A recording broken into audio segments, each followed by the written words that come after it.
Right, welcome back to the podcast. Tonight I've got Sean McCallum. Now, Sean's got a bit of a different story to, let's say, the normal one I put out. So, Sean served with the TA, and it was the D Company 3 WFR, and he was just trying to explain about that bit to me before he lost me, so he's going to have to explain all that again. He did mention one thing that was quite funny. He joined the fire service in the TA around about the same time, so at the time of Bob Fresco. So not only did he join the fire service while they were all going on strike, then he joined the TA and probably ended up going back out and doing the job anyway with the TA. Or not, I don't know. I just made that up. It'd be a good enough if it was true. Hi, Sean. Welcome to the podcast. How are you doing? Thank mate. I'm fine, thank you. How are you? I'm good, mate. Again, thanks for coming on. Like I said to everybody, it's without people volunteering for this, I'd look a bit stupid. Right, so as I explained in the intro there, yours is just not the normal story of the questions I normally ask are, where did you grow up? What got you to join the military? What was it like? Why did you leave? And what have you done since? Yours is a bit different. So if you just want to start off, give us a bit of background about yourself, like where you grew up. What led you to where you are now? Yeah, sure.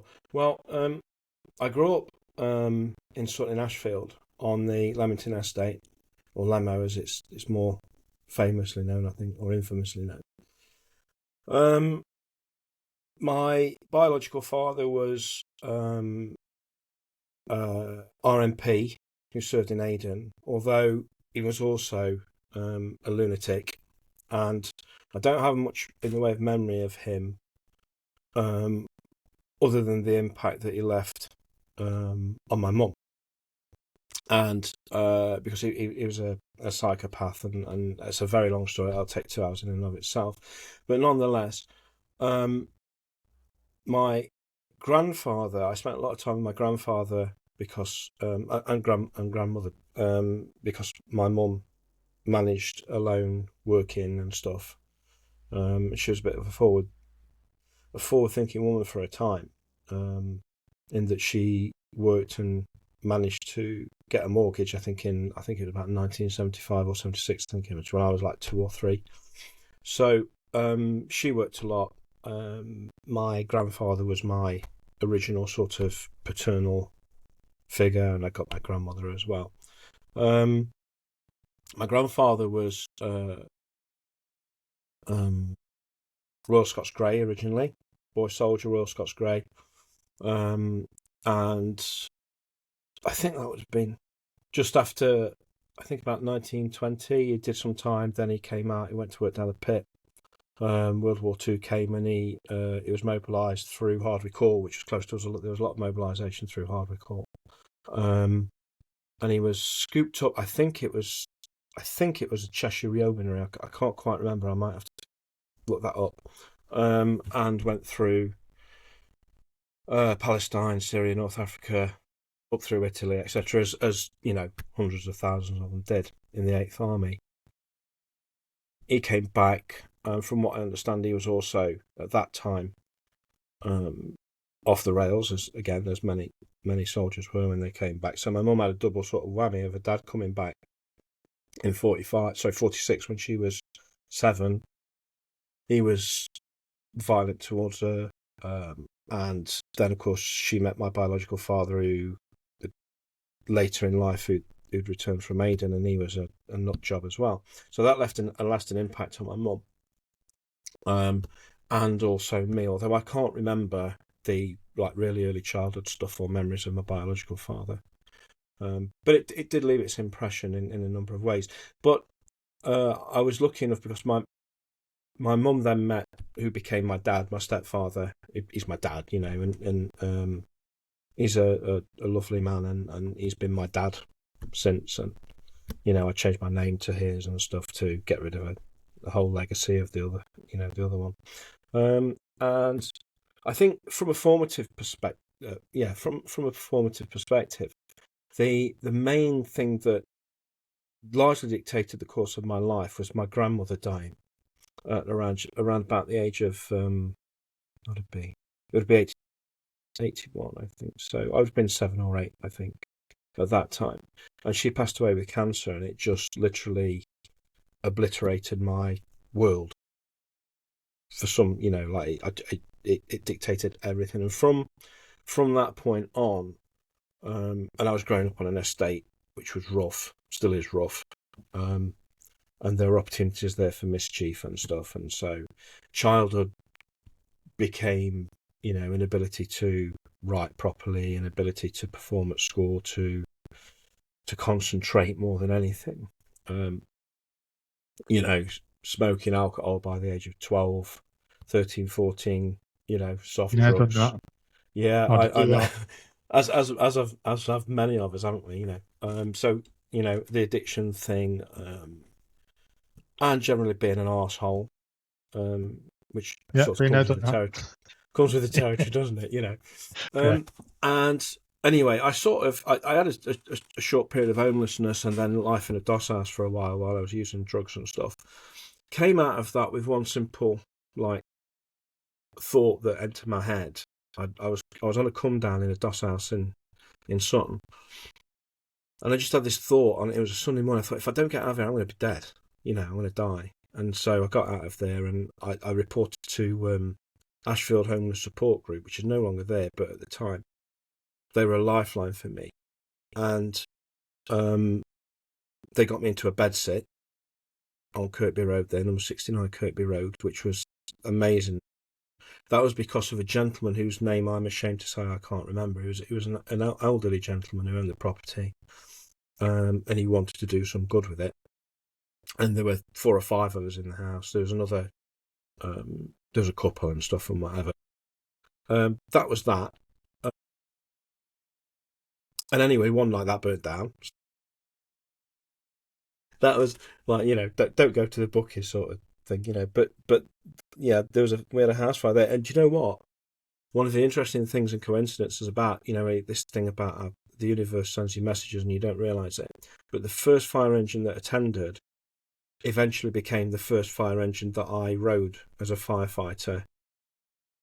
Fast forwarding to 2002. So it was a little bit bizarre. But anyway, from there I sort of pulled my socks up a little bit more.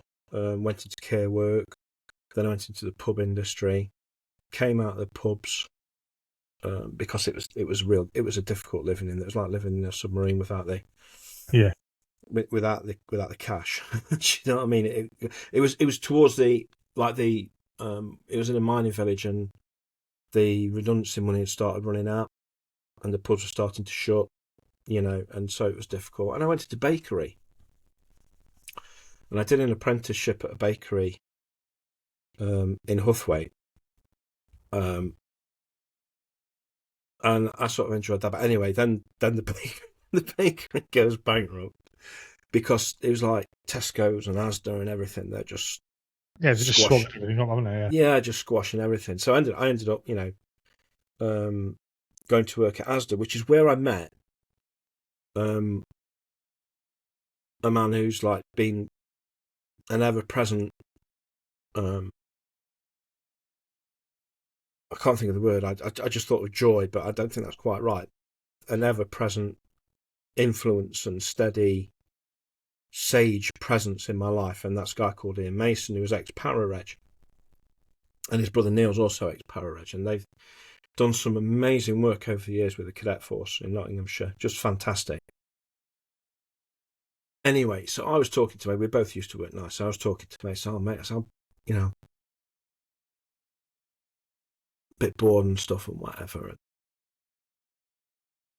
He said, "Well," he said, I'm going to a fire station to see if I can join up. Why don't you come along?" So I said, "Do you know what? I will." And I'd never had any thoughts of joining fire and rescue. It just wasn't, I didn't like heights for a start. So it was just a thing. And if he'd not have suggested it, it wouldn't have happened.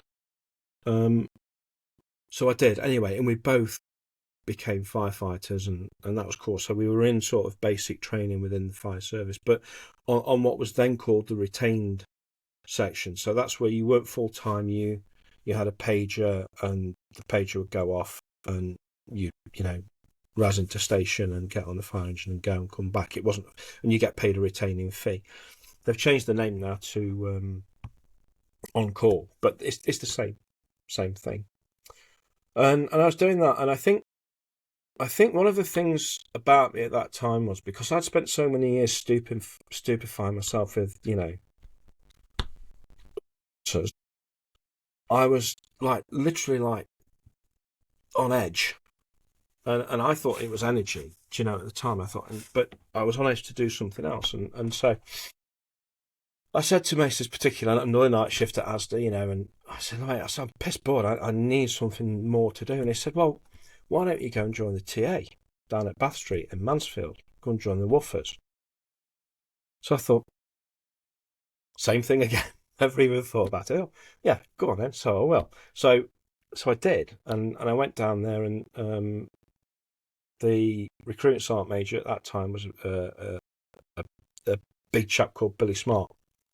And I was attested. We had a lovely PSO called John Ford, Captain John Ford, who was an amazing. Oh, what a guy he was! But anyway, I could digress about that. But he was ex-Razman turned PSO with a TA at that time, I think.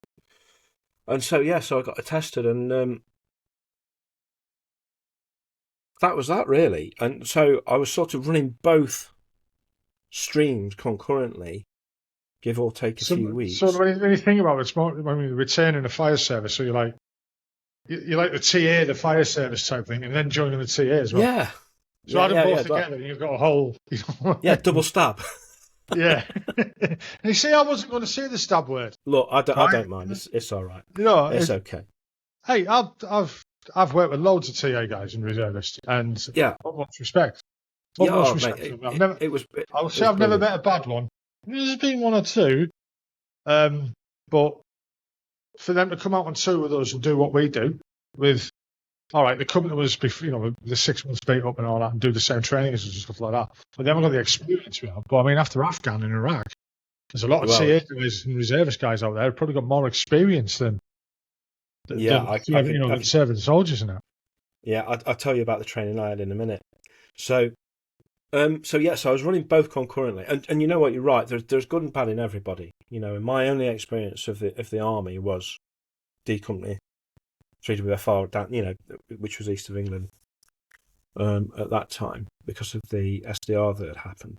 And so that was my only experience of it, And at the time that I was attested, the Gurkhas were at the what they used to call TAC at that time.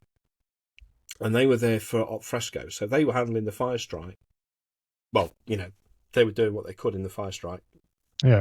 And I was still in basic training. So I wasn't fully on what we call on the run yet with the fire brigade. So that was interesting.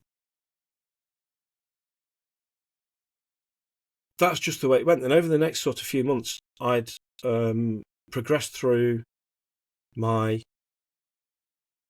basic training with fire and rescue, and I was now on the run and BA qualified. And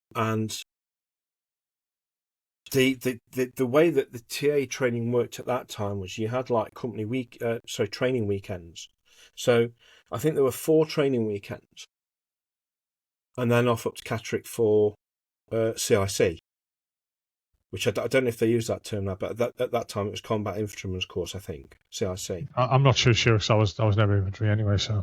Yeah, which it's like basically, two weeks out, on the range, freezing your bollocks off and then sort of back in, that was basically, it was good, I enjoyed it. Do you know what I mean? It was great.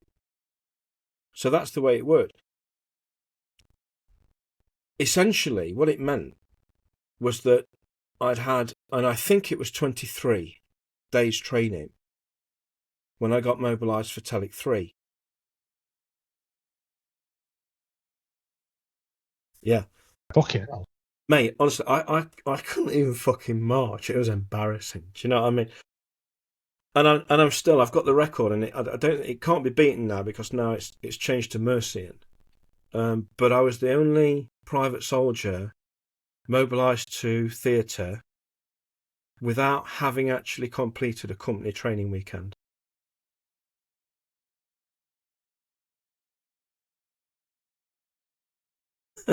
It's half the time it's just paperwork, isn't it? It's just get numbers. We need people. We need bodies. Yeah, Yeah, they were definitely scraping the barrel when send for me. So I mean, But how did that make you feel? oh mate, I was so excited by the whole thing because that's what I'd joined to do. Yeah. And this might sound a little bit silly, but it was a fact at the time. I was so incensed by 9/11. I mean, I was really, for some reason, it got to me. And, like many other thousands of men and women at that time, I was excited to be part of something that I believed would go some way to addressing that huge wrong, and I mean, the rights and wrongs of Iraq are, they're plain to see for many people. I think what we do is we find our own rights about what happened there, don't we? And that, but that's for every individual to make their own mind up about. But the way I deal with that is the way not the way I tell it to people. I've said on the podcast before, and I'll tell it. This is the way I see it, and I deal with it, how I feel about it. Whether we were right or wrong going in there, probably weren't right to go in. Now, with hindsight's a great thing. But I went there and we did a job that we'd been training for many, many years, nearly my whole army career, to go to war. And there's not many people who can say they've gone to war. And I'm not on about like the later tours in Optelic or Afghanistan or anything like that. I'm into an actual. I was in Gulf War One as a reservist, so it was quite easy for me. I was say as a reservist, as a BCR, battle casualty replacement. But we got to go to war, with the guns, and it doesn't happen very often. Yeah. And we did the best we could, and we won. Simple as that, we won. It was conventional war, we won. In or out, whether we're there or not, I'm proud of what we did because we went to war and we won. You wouldn't say to people in the Falklands, who fought in the Falklands, oh, well, he shouldn't have gone there, but just because they invaded, it's closer to them. They went to war, and they fought hard. We went to war in 2003, we fought hard, and we won. I'm proud of that. I really am. The aftermath of it, it's a different story. That's not my story. It's a different story. Yeah, and that's what I trained for 23 days. I told you you'd laugh. I think from my point of view with that, I was privileged to meet some amazing people and work with some amazing people in one of the weirdest environments that you could possibly find yourself in. And you're absolutely right. The later Telic tours wasn't outright total war. It was. Oh, it was very different. It was, it was a grind. It was, and Telic 3 for us, we ended up as Force Protection Company at Basra Palace. So we were on like a rotation of like 24 hours stag, 24 hours foot patrol, 24 hours QRF, 24 hours vehicle patrol, and then a little bit of stand down sort of interspersed. So we were outside we're out in the Ulu more than we were inside, which was good for us because there's nothing worse than stagging on forever, is there? It's soul destroying. So we got out, we got to do the job that we'd been quote unquote trained for. I was embarrassingly the least trained soldier that they got to play with. And our poor old NCOs, they were like, what the fuck have we got here? But I had to learn very quickly and learn I did. And I wouldn't change it for the world. I wouldn't change it for the world. And I tell you what was nice as well. When we came back and we demobbed, I got my PC's letter, and he recommended me for Brecon with, I think he said, a little more green training. so I took that as a positive. Do you know what I mean? But I came back and yeah, actually go and do some soldiering, like not in theatre though, but it was good. And I came back and I'd sort of like, well, I've done it now. So I left. I get that, and it happens to a lot of guys in the regulars as well. I wish I'd have stayed. I know a lot of people who got out after Optelic because they just think that was the fulfillment of their career, and they were never going to do anything better than that. Yeah. So they left. Yeah. And to be fair, to be fair as well, I mean, Telic 3 for us, it wasn't that kinetic. Do you know what I mean? It wasn't. We weren't like you lot, but literally at it. It was a grind, and we had a few airy moments.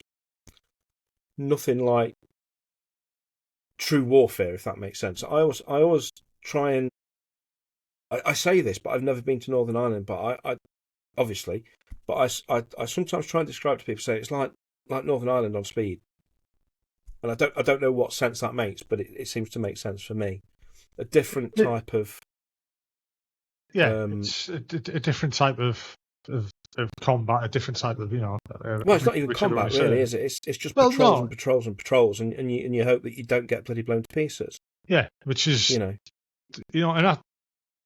out there doing that, whether it be Ireland or Iraq or Afghanistan, that's going to play on people's minds as well, because it's not just the danger of being there.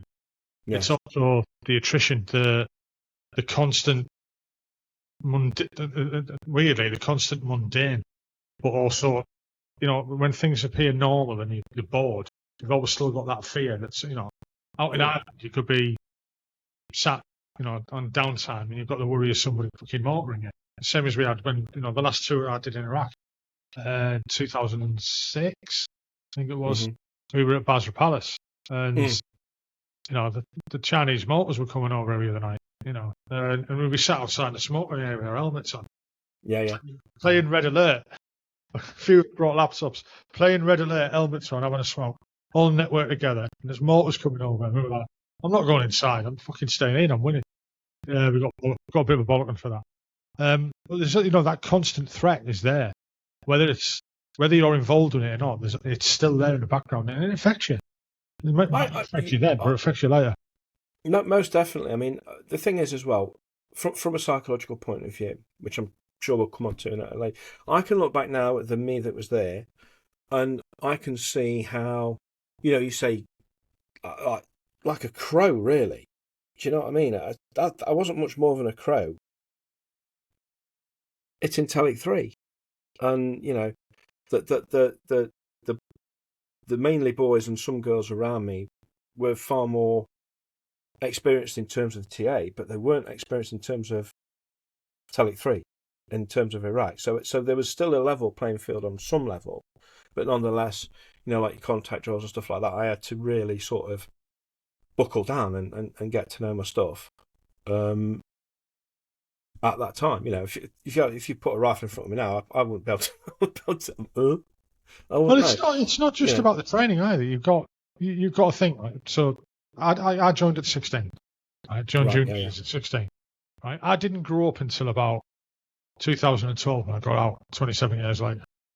All right? I was just a child for the whole 27 years. But when you're growing up, you're not finished like that's, I suppose, mentally forming. And your body doesn't finish until your early 20s. When you join the military, you get that whole thing about knocking them down and building them back up. It's very, very true. You are moulded. Your mindset is different. That's why a lot of guys suffer when they get out, because they've joined very young, and they haven't matured in Civvy Street type of thing. Oh. Whereas people like yourself in the reserves, it's the other way around. Mm. You've got more, let's say, life experience than, say, a regular who's of the same age.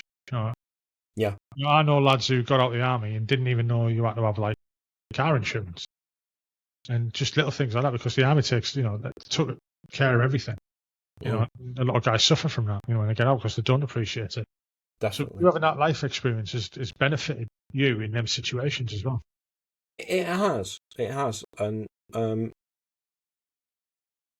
there's something about the development of identity and the development of persona. We've all got different personas. Like Frankie the podcaster is different to Frankie the soldier, is different to, I don't know if you've got children, but it would be different to Frankie the dad or Frankie the mate or whatever. Such as, in the same sense, Sean the firefighter is different to Sean the mate, is different to Sean the guitar player, is different to Sean the dog owner, is different to Sean the husband, and those personas that we have, they develop. and they get skills and they get knowledge and experience, and the sign of a functioning person is the ability to switch between personas in the correct environment. And you'll know, and I dare say you've spoken to a lot of people on here who are describing situations to you where they've come out and they're still trying to be a soldier, and it doesn't work, and there are different reasons for that, and it's not, none of it is down to any sort of fault, I don't think, on the person. But and again, when you talk about persona, or when I'm thinking about personas, then I think, well, who better to be a soldier than a disenfranchised young man from a council estate in the middle of nowhere who's got fuck all, but has had a difficult childhood and a predisposition for violence.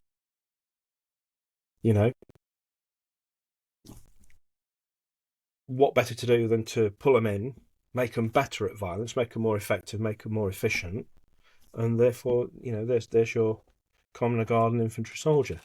And particularly around here where I'm from, because it's a regular catchment area for the infantry regiments, or has been historically. So. Yeah, I mean, the flip of that coin, I suppose, is that you're right. That's the people we want in the military, right? They're not trying to recruit them people anymore, unfortunately.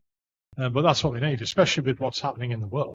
Mm-hmm. As a but it's a good, when you look at it, you can get someone who's, like you say, had a hell of a childhood. I've listened to stories on the podcast where the CEO Pearbright spoke to one of his soldiers, his recruits, and said, "Oh, is your family not coming down?" And she said, "No, I don't have any family." Well, I thought you were, nasty things happened in that family. Let's put it that way.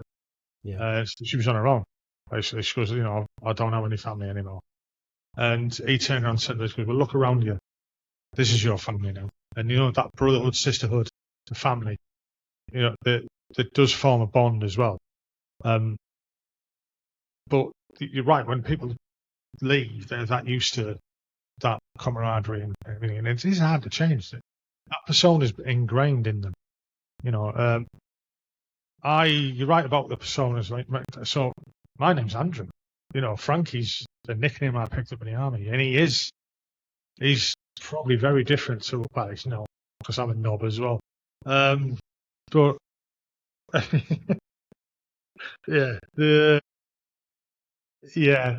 think I turned into. I grew into him. You know what I mean? Which it is, and I can't shake him off anymore, so I just don't bother. But you're right.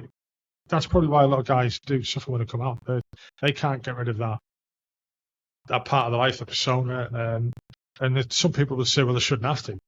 Should we treat different than this? And well, no.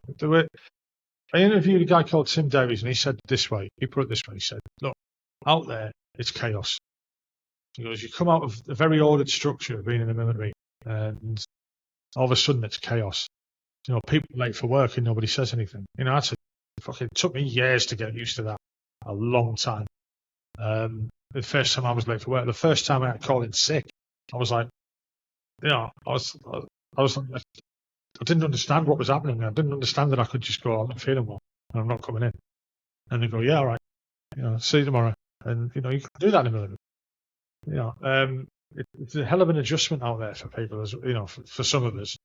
Yeah. I don't know. I'm rambling now. I've lost what I thought. No, you're absolutely right. And another thing is as well that the personas that we develop, the soldier persona, and everybody's soldier persona is different.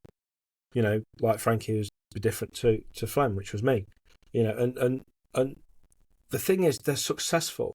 So if you go through something like warfare, using that persona to survive, the dangerous shit that we do, then that persona can become fixated because it helps you to survive all sorts of different things.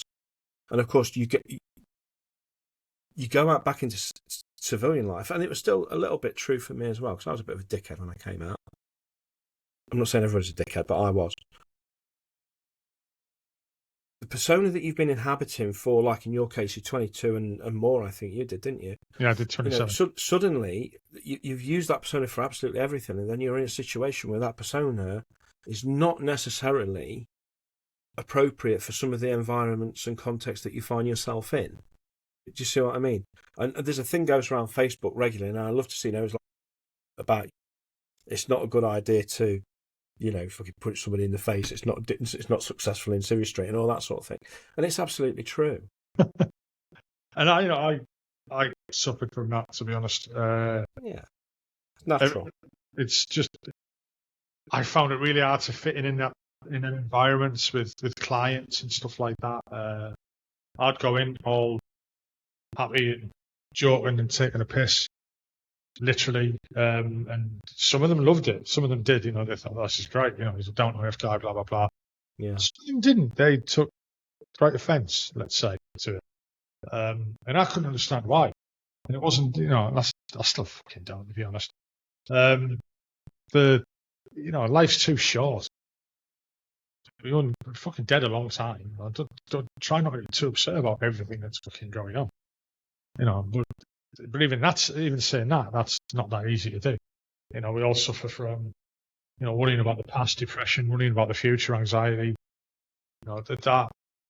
And that can be all encompassing. Not everyone has the same feelings. Not everyone can handle the same feelings. I mean, yeah. Later we'll talk about what your take on PTSD and the resilience and stuff like that. And again, it's very different for every individual. Not everybody fits into the same round hole or square. Square peg in a round hole type of thing. Yeah. Absolutely. Yeah. Yeah, and. As I said, I think it's natural for soldiers to experience that sort of what's the word? Come on, brain. Inertia.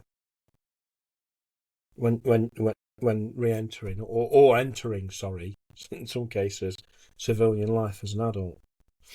It's perfectly natural, but it causes such problems. I mean, we've in Mansfield again. I mean. Like with the recent suicidal contagion that's been going off within the rifles, the lads that they're struggling in civil life, and it's not all down to, contacts in Afghan or Iraq or what have you. It's a whole multitude of different experiences that are contributing to this suicidality that's occurring. Yeah, I mean, I'm involved with somebody who's quite close to the rifles at the moment, and something we're developing in the background. Wonderful. Which I won't go on with at the moment because it's free advertising for me and it's your podcast. Do you know what I mean? Oh no, I don't. Honestly, I don't mind. I think it's brilliant. Whatever it is you're doing, fantastic. I'll give it a bit of a plug then, and you might understand what it is. It's your podcast, mate. It's your podcast. Well, it's your story. I interviewed a lady. She just slapped me. I interviewed a lady beginning of the year, Rachel Webster, and she mentioned something in the podcast about what they're doing in America about using. So let's put it this way: somebody wakes up in the middle of the night and they need someone to talk to, and there's no one there. You can't get a counsellor because it's out of hours. You haven't been referred, stuff like this, but you need someone to talk to. You're fed up with ringing your best mate because he's sick of listening to you, stuff like that, or he's not available. Mm-hmm. And you can go on an app, and there's a AI persona. And all right, it's AI, and I bet you've done it, and I bet most of the people who are listening to this have done it. You've gone on to ChatGPT and went, "I'm fucking sick of this.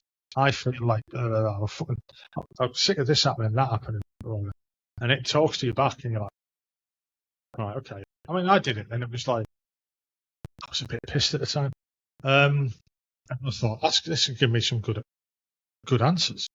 So she mentioned the developing this in the States for veterans. So with a fortnight, I used AI. I'm not a programmer.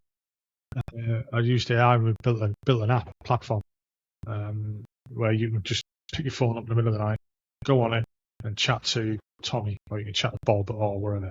They've all got different personas. One's a para, one's engineers, one's ARIA. There's loads of personas. But Brilliant.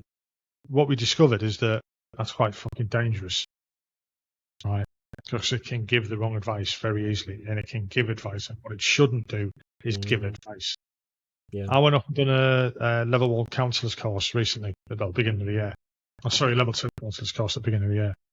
And, one thing that was drummed into me through that was you're here to listen. You're not qualified to give advice. And for someone like me, that's quite hard not to do that. Because I like to feel as though I'm helping people. But you do tend to give them a bit of advice and try to steer them. So, all I can do in that situation is safeguarding and signposting. Mm-hmm. So we had got another guy involved called Anthony, who's let's call him an AI expert type of thing. Because he's got his own platform that does it, called Zentrifuge. So he's called what? Sorry, Zentrifuge. Zentrifuge. Okay. Yeah. So me and him have been working very closely with Rachel. Built an app, and it's got a lot of safeguarding built into it so that it doesn't give the wrong advice. It doesn't this, that, and the other.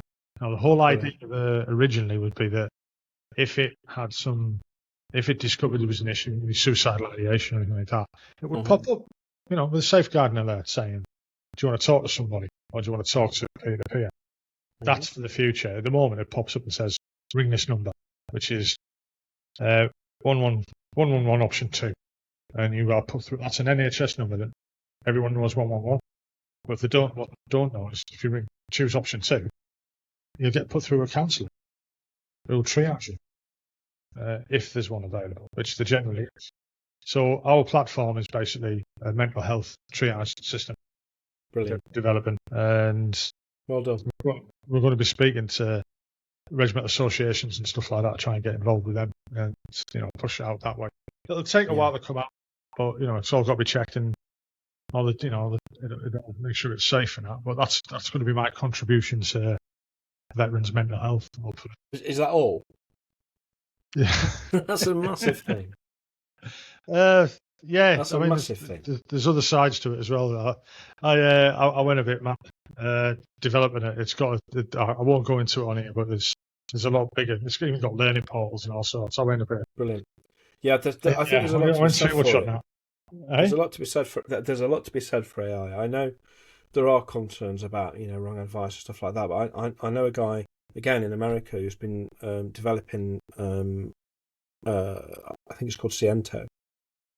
And that's it's like a tool for peer supporters that they can use the tool to train themselves in conversational remedies and better psychological first aid and stuff, things like that. It's a fantastic tool. It's amazing. I think if we go, oh no, we're not, AI is so dangerous, we're not even going to touch it, then we're going to miss the bus with it, aren't we? The thing with AI is it's amazing. It's made my job so much easier. It really has. It really, really has. You can get addicted to it. I'm forever building things with AI. I love it. I can't stop. Some of the things are completely pointless, but they make me laugh. I built something called Chit Chat, and it was say you're on a dating site and you're like stuck at what to say. You could put the conversation in there and say, I don't understand what the train of this, and it would give you advice. But it was again there was safeguard. I put safeguarding in. It's not going to do anything sexual. It's not going to try and manipulate anybody or stuff like that. So if you go, I want her to do this, it'll go, no, you're not. This is a conversation where you're trying to understand what the woman's talking about. Right. So you can make it safe. You can do that. The scary you got to have parameters, haven't you? Yeah, most definitely. The scary thing I've got a worry about is the way we don't understand what AI is doing. The other thing is vibe coding, like what I'm doing. So vibe coding is great, but I don't know how it works. If it breaks, I just get AI to do it. Right. So vibe coding is great, and there's a boom in it now. And if you're doing vibe coding, it's just where you come up with an idea and get AI to build it, and then tell it what's wrong with it, tell it what's broke. So you're coding it, but you're not coding it. You're not understanding. You don't know how Python scripts work. You don't understand PHP. You don't understand what APIs and React databases and stuff like that. And I probably even said them wrong. So I don't know what they are. But I've built, like I said, with that with the radio check, I built a full stack now. Admin portals, staff portals, phone conversations, video links. And I did that all in about 6 weeks. And it's, you're talking a full stack system like with developers would probably take 2 or 3 years. And again, half of it probably doesn't work, or it does work, but I don't know how it works. I understand the basics of it, but vibe coding is on a high at the moment, and it's going to come down because that's what's going to happen. People are going to go, right, well, that bit needs updating, and you've lost access to that AI that built it, and you've got to put it into another one. If you go from ChatGPT to Claude to Grok or to one of the others, Right. They all work differently. They all got a different learning module. They think differently. Yeah. There's an experiment they did recently where they got some of the learning modules and put them together and said, right, you're in a village. Right? You're in a village, and this is your persona, that's your persona, that's your persona, that's your persona. And they just left them to it. They'd give them instructions like, you're a shopkeeper, this, blah, blah, blah. And towards the end of it, Gemini actually has to be turned off. Right? So potentially AI tried to kill itself. Right? So it said, I'm fed up with being in here. Things aren't. One of them had burnt the village down, or tried to burn the village down and stuff like that. Because they put no controls over it. That's very interesting. That's very interesting. The other thing is the black hole in AI, where you get AI to talk to itself or talk to others, and then let it come up with its own theories and build something, and it talks, and nobody knows what it's saying because it develops its own language. And it's not like it's hiding from us. It's found a quicker way to get information. Yeah, it's evolving, but it's never going to get to the point where it's going to take over. I mean, look at Claude that released Fable the other week, and the Americans went, whoa, hang on a minute, no, turn that right off now. Right? And they've just released it again because they put safeguards on it. But literally, what did they do? They put it in a sandbox that was totally secure and said, you can't get out of that. Within 30 minutes, it went, you are, I'm out. And it was in the wild. It got out and it was in the wild. And you had to turn it off. And when they released Fable, the American government said, no, that's a weapon. So really? Whatever they've done to it to make it be able to release that. Anyway, we've really digressed there. Yeah, really that was interesting there. Thank you. I mean, one thing I'd like to ask about is the fire service then. Sure. I've spoken to a few guys who've been in the fire service, like Chris Minshew, and stuff like that. Yeah. And I've got mates who work in it, but I really don't know the ins and outs of it. I mean, the training, you were good enough to mention that you'd done the training about more or less the same time that you did the training for the TA. Was there any comparison between? In what sense, mate? Well, I mean, obviously, physical aspect of it and stuff like that, but like the discipline side, the cross knowledge, really, I think. Yeah. Well, I mean, fire and rescue is a uniform discipline service, but it's important to remember that we don't have the King's Commission. So, in effect, we all work for the council.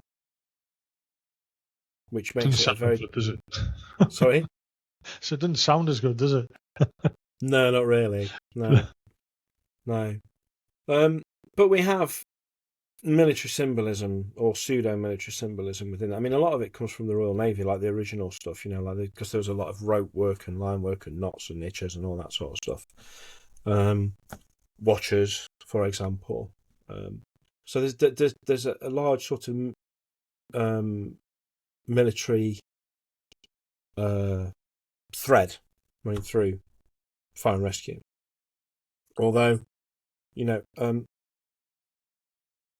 it's not in the same sense. It's not as ingrained. It's not the same model of discipline. I think it's probably about the best way to put it. It's different.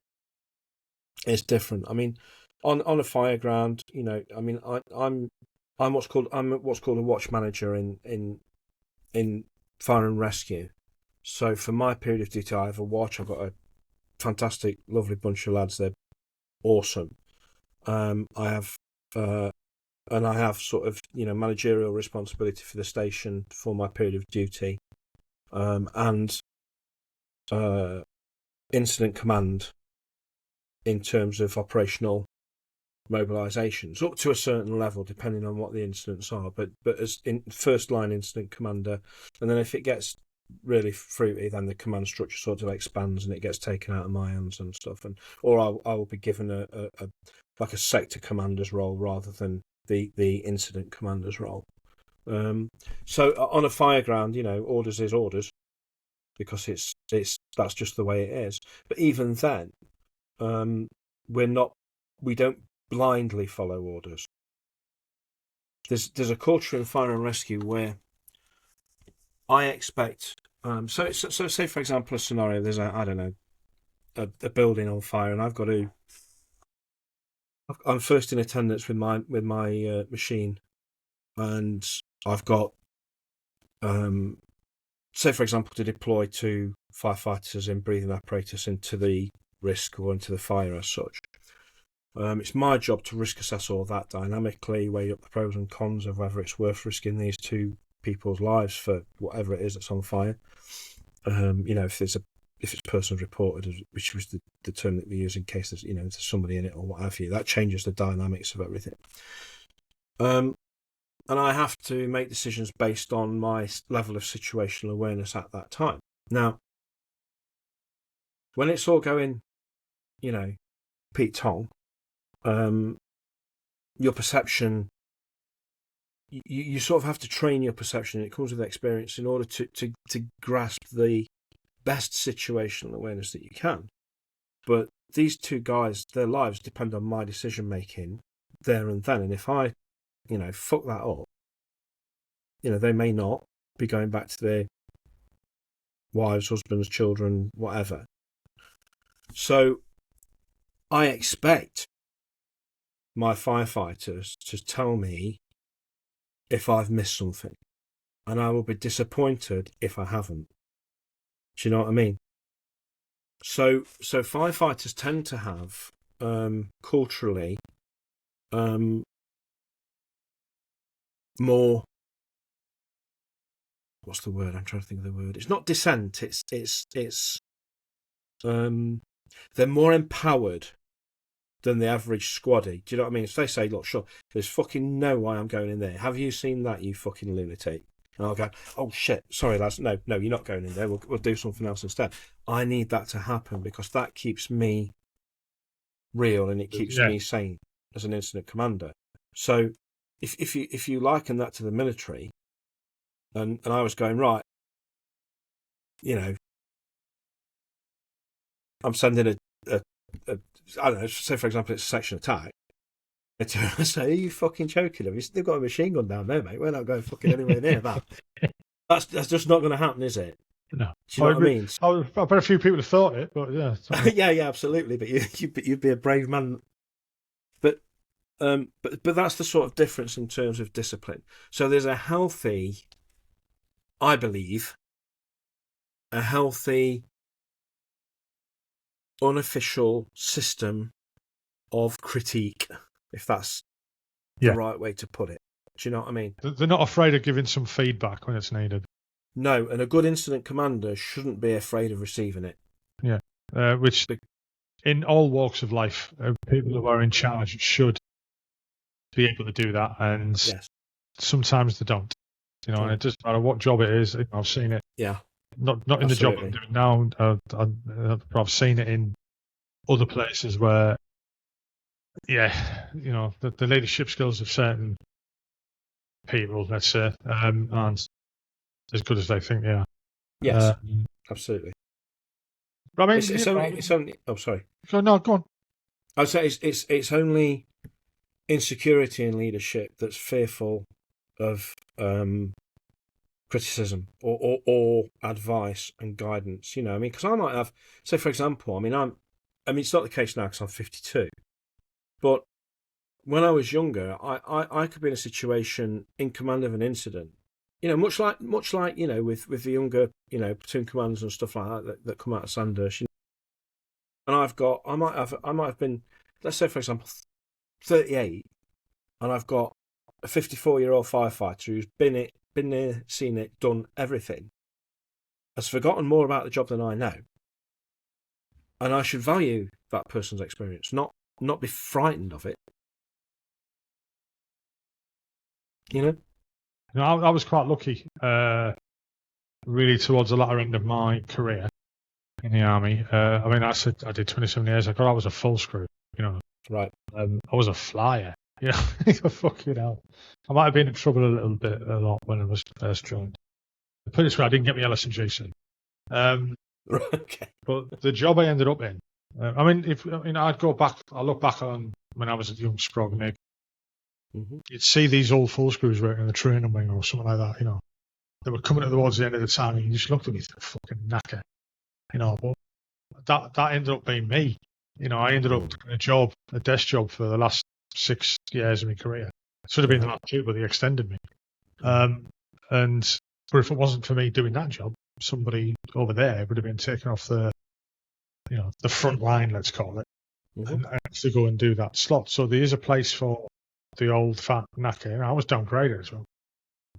But I ended up in a job where I ended up with more respect in that job from everybody because of the job I was doing. Even, you know, I worked with 3 officers. That was the CMO, the 2IC, and the CO. Right. Oh, probably the adjutant as well. And I loved it because nobody would touch me. It was great. Didn't do duties. But it was, I got to a level where, you know, on my CRs and stuff, I was saying, he's the sergeant that never was, you know, recommended for promotion if he had any more time left and stuff like that. And I was like, I got recommended for promotion years ago. I didn't want it. I suppose I was a bit scared of the responsibility. I don't know. I just didn't want it. But there is a place for us old guys. But go back to what you said there about his experience, and you should listen to it. That's what I was trying to lean into there.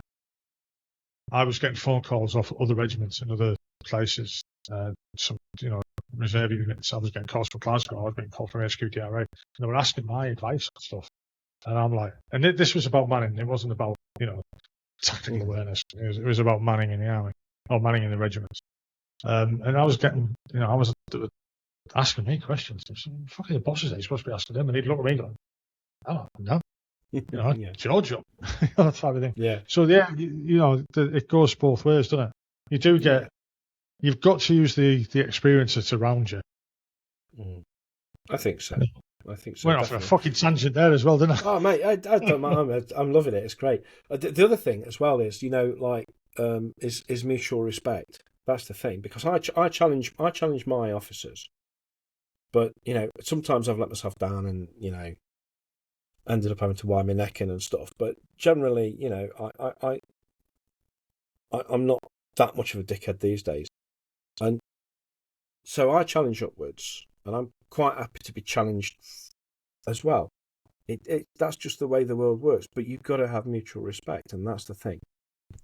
You know, yeah. It is different. It is different to the army. It is significantly different. It's a cultural. I don't know. It's just a different culture, but with this dressed up uniform, you know, the uniform that we have, and we've got very different tasks as well, which dictate what it is that we need to do and who we need to do those jobs and stuff. And I mean, I was going to lead on to that. I mean, it was about, so you become a fireman. They don't call it fireman now, do they? Firefighter. Firefighter. Sorry. I'm old. Yeah, it's been that since I joined. Yeah, I'm very old. Who's Sam then? Yeah. Fireman Sam. It's not firefighter Sam, is it? No, it's not. It's not. But you know, I mean, but you know what? That's a funny thing. You know, a lot will go, oh, fucking hell. You know, it's another exam. We've got to talk this way, got to talk that way. I think when you put yourself in the position of some of the women that are in the fire brigade and some of fucking cracking firefighters, do you know what I mean? And it's obvious why they don't like the term fucking firemen, because they're not men. Men, yeah. No, and they don't like being erased, and I get that. But you know, I think we need to be forgiving with language. You know, we all make linguistic mistakes, and particularly in today's world. You can't, you know, and it's the whole PC thing, isn't it? You know, and I think just my opinion is that you know, if somebody uses a word that you know, is not necessarily politically, fine. You know, you don't have to throw the baby out with it, do you? No, and I it don't goes the think. other way as well. So you get guys who get really upset about, I identify as them, they, this, whatever, right? Hmm. I really don't give a shit. I really don't care. If I you don't want to think many identify people as a do. pineapple, you identify as a pineapple. As long as you do your job, as long as you're not interfering with me and spoiling my life, I don't give a toss. Hmm. I So, think most people think that way, mate. yeah, But it's the social media of the supposed extreme right wing, and I don't even think the extreme right wing exists. I don't believe the extreme left wing exists. do you know You know, what? Yeah, I think a lot of psychological pain or upset, distress in today's day and age is caused by the information war that's just battering people definitely, day and day.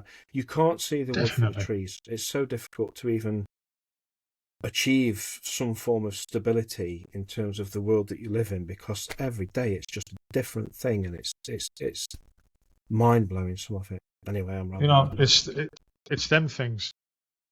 Yeah, It's phones. Yeah, but it's I them. saw an interesting thing. I can't remember who it was who said this, Frankie. I can't remember who it was. They said, I wish the journalists would start reporting the news instead of creating it. And I thought, Yeah. fucking right. I mean, The thing is, we're guilty of wanting it. I mean, because you got that used to that sort of fake news or whatever. But like for example, right, Kevin Keegan's just passed away. mm-hmm.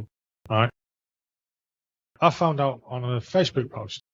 I've had friends pass away and didn't find out until I'd seen it on Facebook. Right, and I know other extremes of that where I won't go into it because it's only happened recently, and it's not a nice thing. But to find out through social media a bad thing, without maybe his family telling him, is ridiculous. And it's Yeah, painful. And that's going to affect people psychologically as well.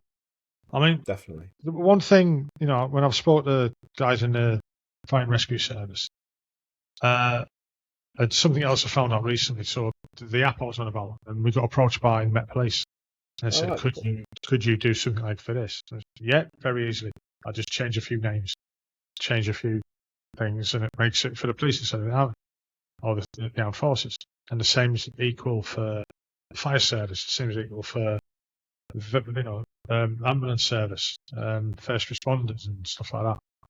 And I looked up, so what I did is I went online and I looked up support for the police, and I found very, very little.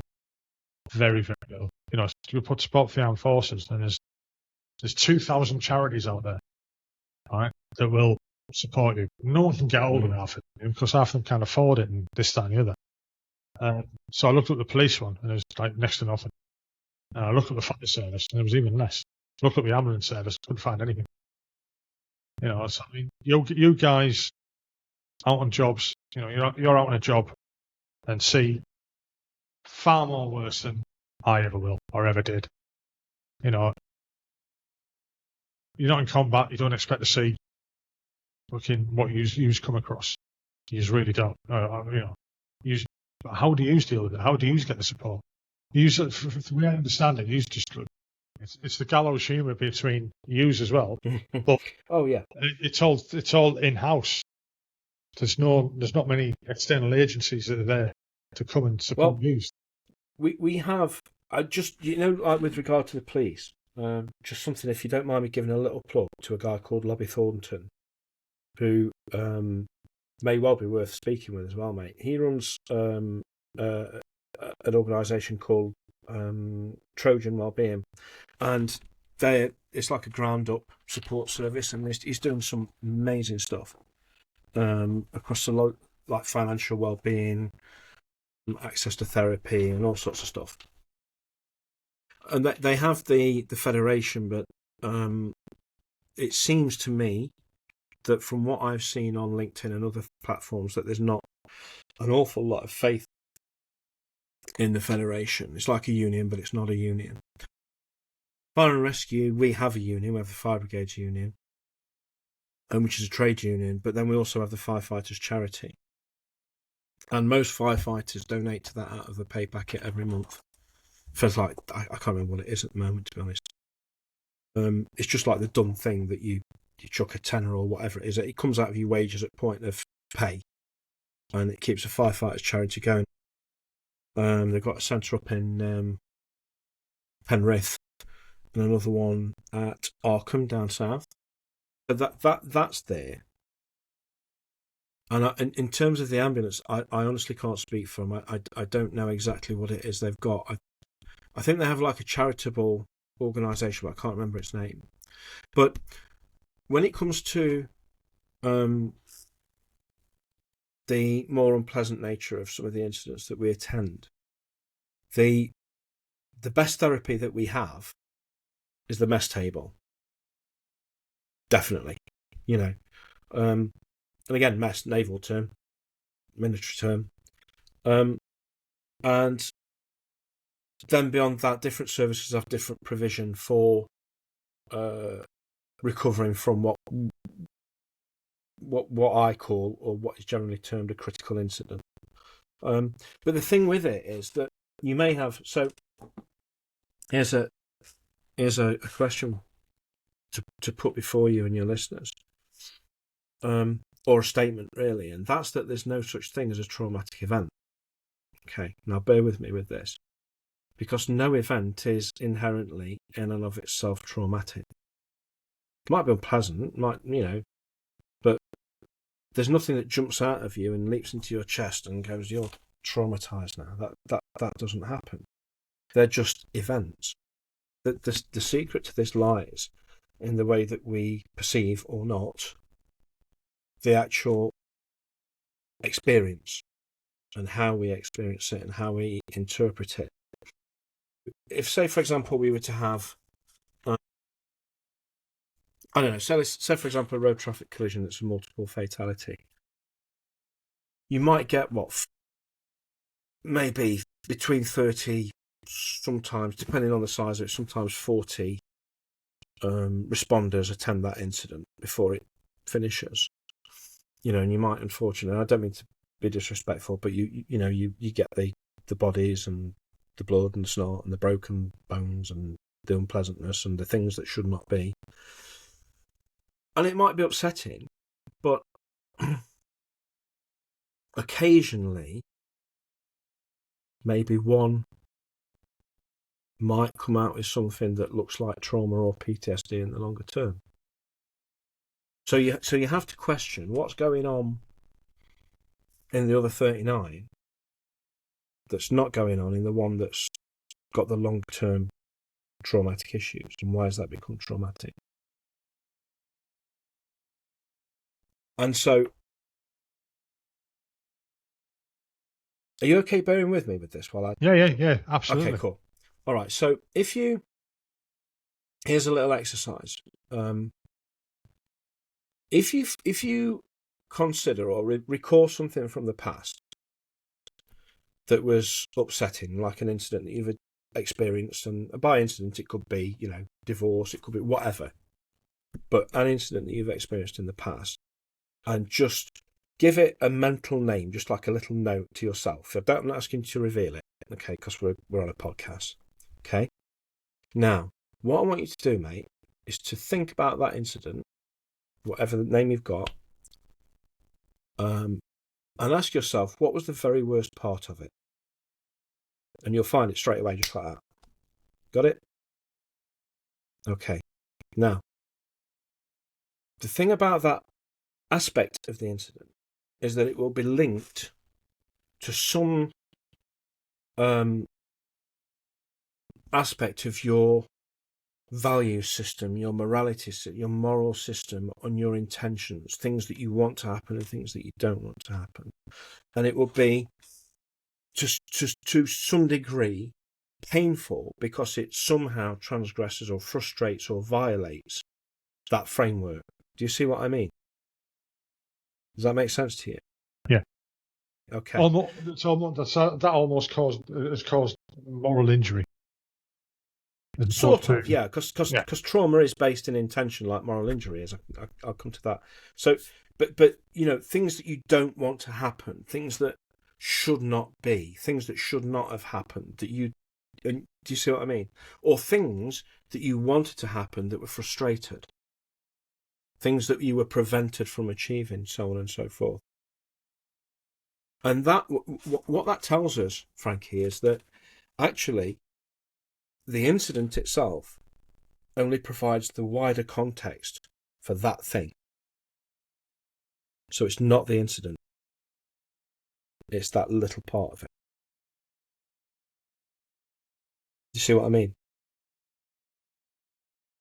So it could be, for example, I'll give you an example of, let's say, for example, a fatal road traffic collision is the incident, and there's, a deceased person still in the car, so on and so forth. It wasn't the body that upset me. It wasn't being close to that deceased person. It wasn't the senselessness of it that really upset me. What really upset me was looking in the back and seeing a baby seat, and that momentary realisation that this man was a father and that child now no longer has a father. Do you see what I mean? Now, that isn't the RTC. It's an entirely separate thing. Yeah, get that. Yeah. Got me? So when you have a lot of people experiencing the same, subjectively experiencing the same objective incident, then they're likely, some might have similar, we call those things, by the way, we call them subjective criticalities. They're the really painful things for you. But some might have similar things, but generally they'll all be different and contain varying degrees of pain. Do you see what I mean? And it's things like that when a person is unable to confront it, as in to allow themselves to be aware of it, that's where trauma starts to set in. And so the roots of trauma, essentially, I mean, going back to Freud in the the early 1900s, and late 19th century and early 20th century, they identified this thing called repression, where he said that people's wishes were what he called repressed, or put out of your consciousness, put out of your conscious awareness, because they were too painful if they were not fulfilled. Yeah. And he invented or created the idea of, that's where the idea of the unconscious came from, because he had to, so if this part of this experience is being like deleted from your awareness, it's got to go somewhere. So it's got to sit somewhere, yeah. It's got to go somewhere. And that's what he called the topographical problem. And to sort of explain that, and explain how people could retrieve this information again, he developed the idea of the unconscious, and that's where it all sits. So the unconscious is the container within which this stuff sits, because it's too painful for you to allow yourself to be aware of it. And that's the root of repression. Now, fast forwarding on to late 20th century, a guy called Dr. Serge Gabodi, who developed a therapeutic modality. It's not therapy in the strictest sense, but it is therapeutic, called traumatic incident reduction. And the whole thing works on undoing repression. And it sort of works like this, repression. So it's a bit like, imagine yourself sat in a 432, right? And somebody goes and drops a really, they go drop the arse in it, and it absolutely smells, and you're breathing normally, right? And as soon as you get a whiff of that smell, what do? Yeah, start gagging or holding your breath. Yeah. Holding your breath, you stop breathing. You try to prevent yourself from experiencing it, don't you? But it can't last forever. because eventually you've got to breathe. And in a psychological sense, I know it's metaphorical, but it's a similar thing with trauma. So the mind can stop you from being aware of something at the point of perception, i.e., you simply, like, your head turns away from something that's painful. Or if you've perceived something, you've got information, but if you conceptualize that information, if you form it into an idea of what you think it's going to be, and that's painful, your mind can stop that conceptualization process. So you end up left with information that you have that's not really been formed into a coherent idea, because that prevents you from experiencing that coherent idea. Do you see what I mean? Yeah. So you don't have to experience the pain that idea will bring.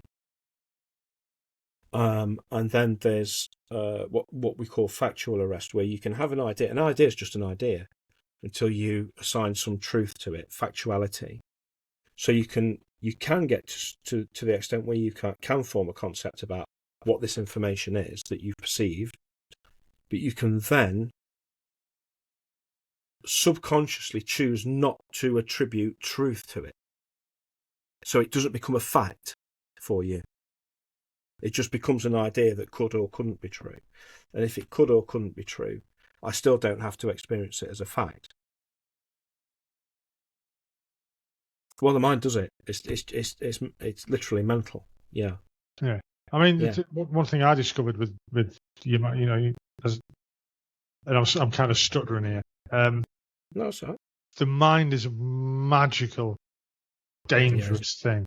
Yeah. You know, when I was going through my episodes, let's call them, I discovered that I developed OCD, and I haven't got OCD. I never had it. But what was happening with me is that I'd leave the house, go somewhere, and I think, shit, I've left the door unlocked, I've left the gas on, I've left the iron on, and I hadn't been ironing. And I don't iron fucking clothes. But I'd think I'd left the iron on, and it was that strong that I'd have to drive home and go and check the door that I knew was locked, go and check the cooker that I knew was wrong. And that was my mind making me concentrate on something else instead of thinking about what was there.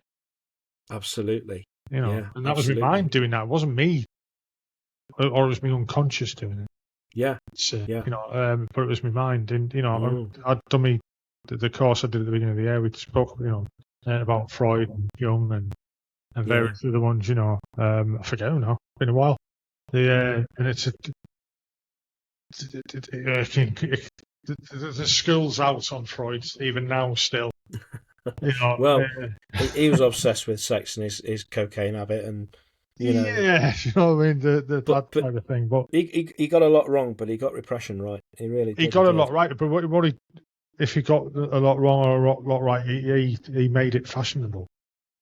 True. I'd say. You know, with things I've learned over, you know, the course of this podcast about the different theories on PTSD and stuff like that. Is it, you know, there's one school of thought that there's you know, when you develop PTSD through trauma, there's physical damage to the brain through cortisone. You know, it breaks them synapses. It stops the thought process is traveling through the right areas. And there's things like deep diving therapy or which dissipates the cortisone that's formed because you can't get rid of it. You want it to, you know, deep diving therapy releases it from where it is and moves it away, kind of thing. And that's helped lots of people. You know, there's that many different therapies out there that do different things. One therapy doesn't fit everybody. You know, it's impossible. But the way you've described dealing with that there is quite new to me. I've not heard that before. Yeah, so it's so Gabodi who developed the idea, and I've got to say, I've been a TIR facilitator now since 2015, and I've used TIR as traumatic incident reduction, and I've used it during critical incidents in my home service to great effect. I've used it with every type of trauma you can imagine: murder, suicide, rape, childhood sexual abuse, pet loss. The Westminster attack for the Met, the Borough Market attack for the Met, Grenfell for the Met, and I've never lost one yet. I've always seen an amazing result with traumatic incident reduction. It's such a simple therapy as well, but it's not that well known, but it's so powerful. It's literally mind blowing. And you know, one thing with talking to veterans and civilians, yeah, that people get frustrated, disheartened, that, you know, some people don't understand that you don't just walk into a doctor's office, a counsellor's office, a support worker's office, a P2P. You don't just walk in and go blah blah blah, and they go blah blah blah blah, and you're fixed. yeah. You know, it just doesn't happen. You know, these things take time, and like I said, one cap doesn't fit everybody. You know, when I spoke to, I interviewed Ted Shirley, who's in the Royal Welsh, after, you know, he had the boot out of Afghan sniper, and he went through therapy for about 10 years. You know, loads of different ones and just like that, and you know, it took him 10 years to find one that fit him and worked. You know, and I know when I talk about the diving therapy, because I know a guy who went through it. You know, he went down there with complex PTSD and came back just complex, if that makes sense. But the thing is, with stuff like that, it's hard to prove the effectiveness of it because there's not enough study on it. You know, so people poo-poo it, let's say.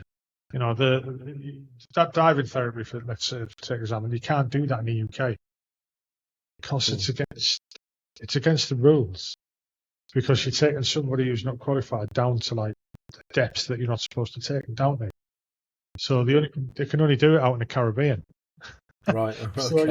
So you're saying to someone, you're going to go for therapy, but we need to raise $2,000 to get you out there. Oh, where's the therapy? It's in the Caribbean.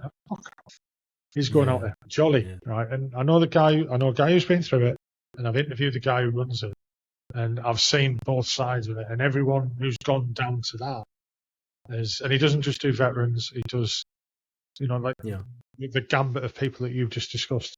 There's people from America go and see him. There's, you know, people who've suffered marital abuse, been, you know, rape, murder, whatever, and everyone who's come out has been better. It hasn't, but he has fixed them. And as much as, how do you say someone's fixed? If somebody comes to me with suicidal ideations and I can help, right? I'm not saying they're fixed. I don't think anyone's ever fixed. You just learn to manage things, and the way you describe that therapy there is you're learning to manage the bad thing by covering it. No, I think it's like, so if you have a repressed intention to not perceive, so yeah, say for example, I said it in a bad way. No, it's cool. There's a common myth that trauma, or PTSD as the clinical world calls it, is incurable, and it is a myth. It most definitely is a myth. Now, the reason I can say that to a high degree of confidence is because I engage in TIR sessions myself, and I facilitate TIR, and I now train other people to deliver that modality as well. Now, the reason TIR is so successful is because it's efficient.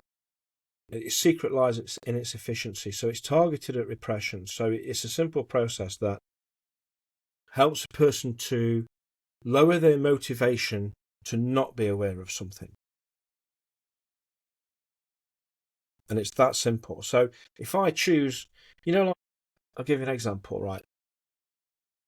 My mum used to put, you know, bills on the mantelpiece, and that's where they'd stay.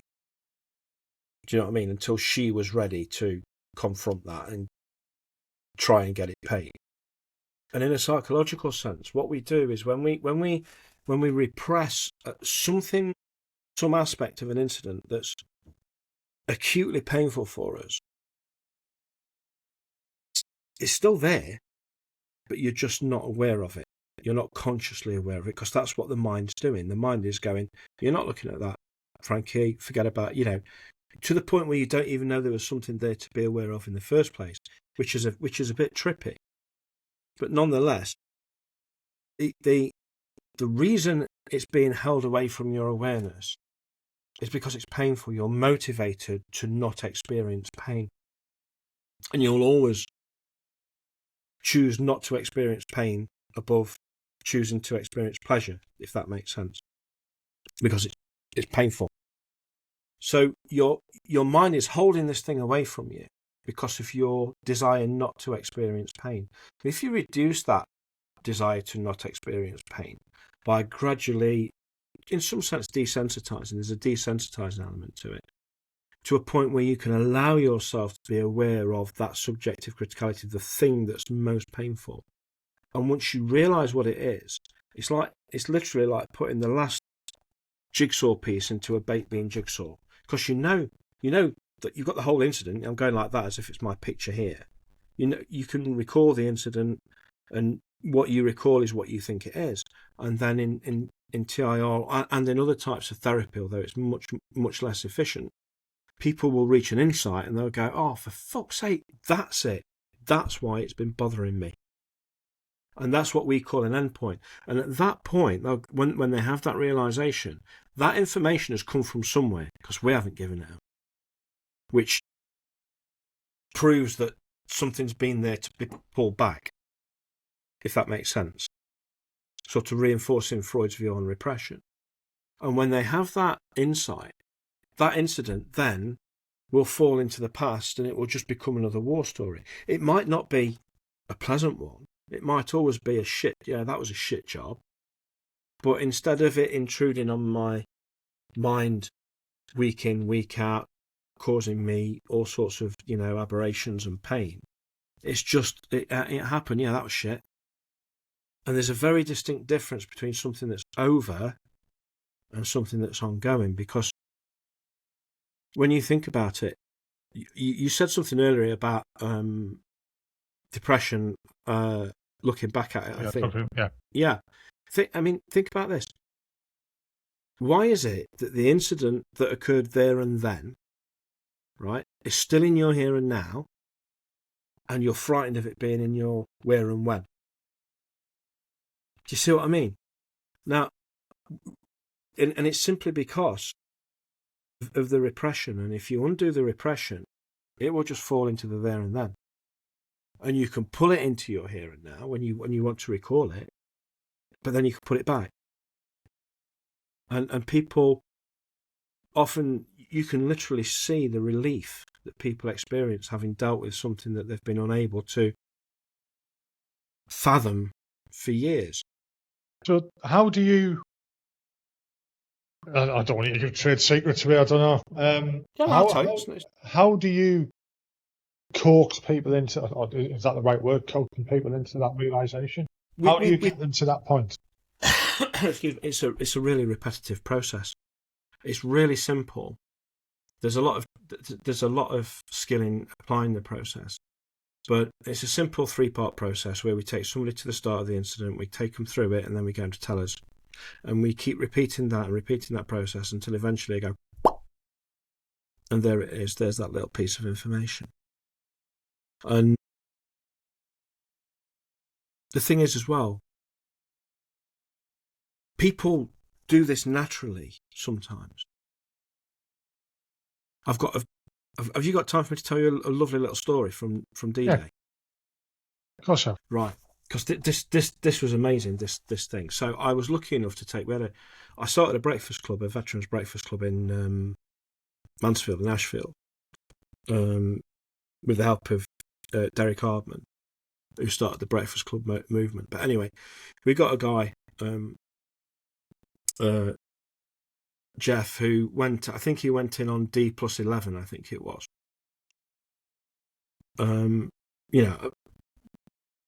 Godlike to us, just godlike, and a very gentle man. Do you know what I mean? Because a lot of them, they just are, aren't they? Anyway, so he got this chance to go on this pilgrimage back to Normandy, supported by the Royal British Legion. I think it was 2018, I think. And he asked me, and it was such an honour, he asked me and a guy called Bushy, who spends more time at the Breakfast Club than I do. He's like my partner in crime down there, because I can't get to the shifts. He said, would you escort me down there? Because they had to have escorts, because they're obviously older. And oh, Jeff, wonderful. So we did. And we went down on a bus, and Bushy was sat with Jeff, and I ended up sat next to a chap called Don.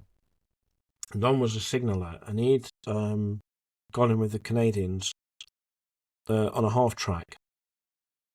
And I was talking to him on the way down, and his daughter Christine was with him, and I'm still in touch with his daughter to this day. Don sadly passed now, but and he was telling me, he said, I said, what you wanted to get out of this trip, Don? Because I'm with these guys, and I'm observing them from a trauma point of view, and I'm not treating them like lab rats. But I'm observing how they're handling it, because it's of importance to me in terms of my development and that sort of stuff, and what we're actually doing with TIR and stuff. And he said, I want to get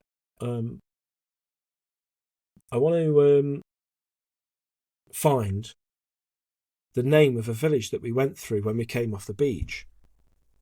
So because it's been bugging me ever since. I said, oh, right, yeah, cool. Hopefully we'll find it. And what happened was the battlefield tour guide that the Legion had employed to go with us was a chap called John Cottrell, who was a former major in the Woofers. And he's now like a head cod in the Battlefield Tour Guides Guild or something. And the Legion had created like an itinerary. So the first thing John did was like, fuck that, binned it off. And he went round all the blokes on the bus, and he said, right, where did you see action? And he went round everyone, and I think there were about 15 or 16 of them, and he created an itinerary whereby every veteran during that week we were away got to go to a place where they saw action. And it was phenomenal. I mean, the emotion on the trip was just unreal. But one of the places that we went to was Hill 112, which I don't know if you're familiar with that.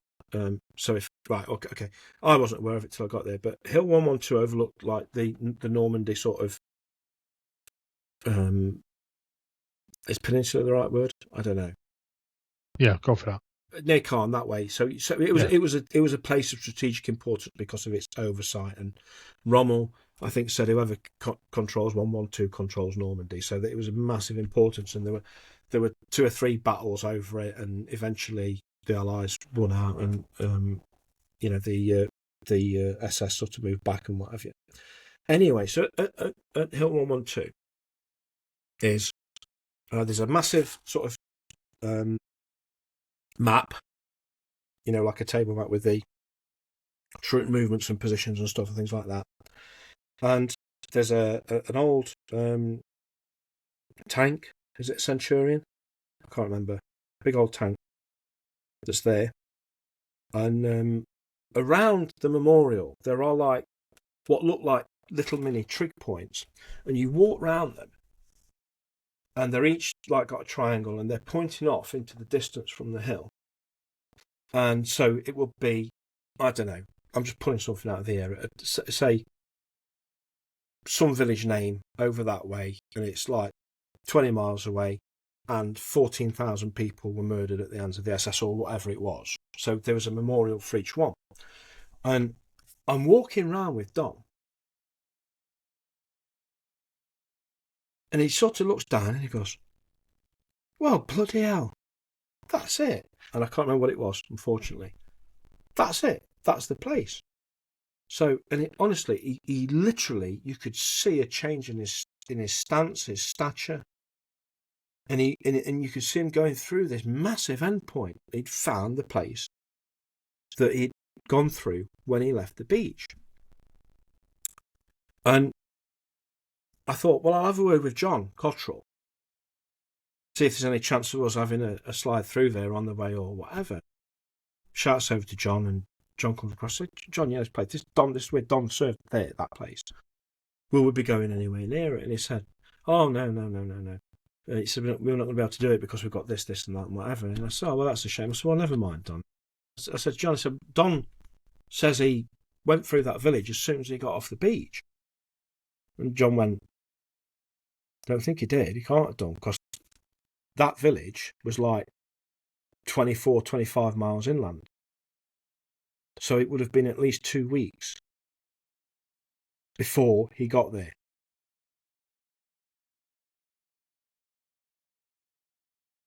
And it seemed apparent that what had happened was that at some point, Don had dissociated and lost 2 weeks' worth of memory.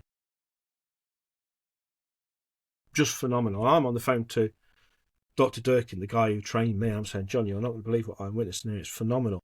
And Don, honestly, it was like he was walking on bloody air because he'd found this place. And that was the end point. That was the information he needed to put D-Day to bed. When we got home, and there were lots of other similar stories as well in that week, which were just they were phenomenal to witness and to be part of. And I facilitated for 2 or 3 of the old boys.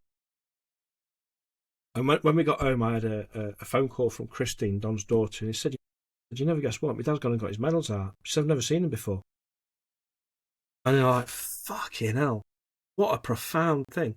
And he went to remembrance afterwards wearing his medals, and that's the first time he'd done it, according to Christine, his daughter. It's the first time she'd witnessed him do it. And that was just simply by virtue. That's giving me goosebumps, that. Oh, it's phenomenal. Absolutely phenomenal. Just by virtue of information. Now, he didn't, it's different to a TIR session in that wasn't repressed as such. He just wasn't aware of it. But it does show the power of finding the piece of information that helps it all to make sense for you. Because, Aristotle said it in his book Metaphysics. The first line is, all people by their nature desire to know. And what he was doing was telling us, look, you've got this propensity where you, like a fish comes, if it comes from an egg or whether it's live born, as soon as it hits water, it swims, and nobody tells it how to swim. It just does it. And humans have got the same propensity with regard to information. You've got to get that information. You've got to understand every part of experience that you need to. And if you can't, it's painful. And even like with, and this is an interesting thing as well, even people with physiological disease like dementia, right? They'll still be wondering about the nursing home, trying to find out what's on the other side of that door, because they need to know. Yeah. Yeah. First time experience of that. Yeah. Yeah. I have. Yeah. Anyways, you're right. I mean, we do have to, without knowledge, it's dangerous. As a species, we have to understand what's going on, because then we find out what's safe, what's not safe. Absolutely. What can hurt us, what's going to burn the, Yeah. Are we going to be able to hunt? Are we going to be able to feed? Mm-hmm. I mean, when you think about it in nature, we're quite a shit species. You see horses born and then get up and run off. Fucking us born, just lay on the floor looking up, don't we? Aren't we different? Yeah, we're just we're useless. Absolutely. I know. How we survive so well? Yeah. I don't know. There's something. Yeah. I wonder whether it might be milk. I'm not sure, but there's the thing, and that whole premise of having to have the information to make sense of it in order for you to be able to integrate it is what's at the root of trauma. Because when something's repressed, you don't have that little bit of information. As soon as you get it back, bang, it all makes sense, and off we go. And so when I see in the clinical world, as a clinical hypnotherapist as well, and I see in the clinical world, this idea being perpetuated that you can't recover from PTSD or trauma. You can, and I think we're doing people a disservice, because in some way we're taking away hope of a life beyond the trauma, a life beyond Iraq, a life beyond Afghanistan, or what. And I think I think it's the lack of knowledge on, let's call them the client. Yes. Right. Let's say it's me, right? And it's the lack of knowledge that we don't know that there's things out there, these services out there. What's that? So I know guys who've gone through I forgot their name, the rapid eye movement therapy. EMDR. That EMDR, and that's what did it for Ted Shirley. So he went through 10 years of, not horrendous therapy, and then he went through EMDR. Yeah. And you mentioned there the realization of this, that, and the other. Everything fell into place, and it fixed it. I mean, I know I said earlier, that probably you've got people who may have had PTSD, and they'd probably never be fixed. I was being a bit flippant there, to be honest. No, it's all right. It's okay. It's just language. Nobody died, did they? No, bit inside. It's what I was trying to lead on to there is you just mentioned the hypnotherapy. Yeah. So EMDR is almost hypnotherapy, but you're not putting someone to sleep. With your TIR, do you use your hypnotherapy or hypnotism, what we'll call it? Do you use that with that to help it? Not really, no. But I think there's definitely. I think it depends on how you define trance. Okay, because a lot of people have got an idea that trance is 3, 2, 1. Look into the eyes, around the eyes. Not exactly. Yeah, that's how good. That was brilliant. Yeah. But my experience with hypnotherapy has been entirely different to that thing, and through training and delivering hypnotherapy. But whereas if you consider trance to be a hyper focus of attention, then I think that's a suitable and usable way to explain it. Because nobody's going to sleep. If they've gone to sleep, there's something wrong. You fucked it up. But the wasting time. Yeah, I think so, and as well. And like with hypnotherapy, because you can trace TIR back down through the years, and to think the stuff that came before, even the stuff that became before Freud to Pierre Janet, and then from Pierre Janet going even further, back to and it all sort of converges back to mesmerism, and that's where that sort of stuff comes from. Now, back in the day, it would be I'll just get my thing, it would be that's how they did it. Now, if you look at EMDR and look at the backstory to it, Helen Shapiro happened to be walking through a park in New York, thinking about something painful, and she was wiggling her eyes left and right, and suddenly she felt better. Oh, and there came the birth of EMDR. Well, I think that's bullshit. I think what happened was, all right, they realised the value of trance to some degree and realised that it could be used in a different modality. So we'll wrap it up with something else. We'll use a pen, we'll use a pencil, or the flashing light, whatever, and we'll elongate it, and we'll put a different set of protocols in, and we'll call it EMDR. Now, I've had this. I mentioned this to an EMDR specialist a few months ago on LinkedIn. Fucking hell! It's not trance. It's not hypnotherapy. Fucking look what you're doing. Look what you're doing. What do you think you're actually doing?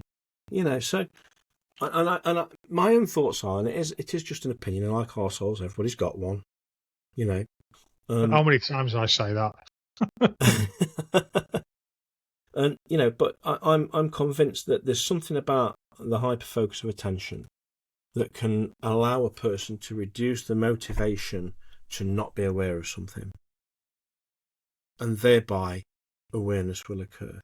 And I think even with CB, I think EMDR, so hypnotherapy and EMDR, I think that's what's happening.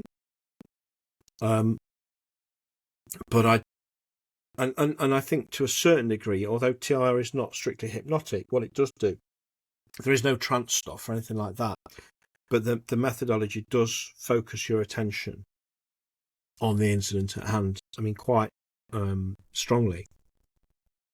So I think, excuse me, I think basically what's happening is they're all coming at the same thing from a different angle, and some things are more efficient than other things. I think it's down to the individual you're trying to treat as well. Yep. Yeah. I mean, you slightly mentioned CBT there, cognitive behavioural therapy. That's the most of the guys I know. That's where they have gone into, and unfortunately for most of them, it doesn't work.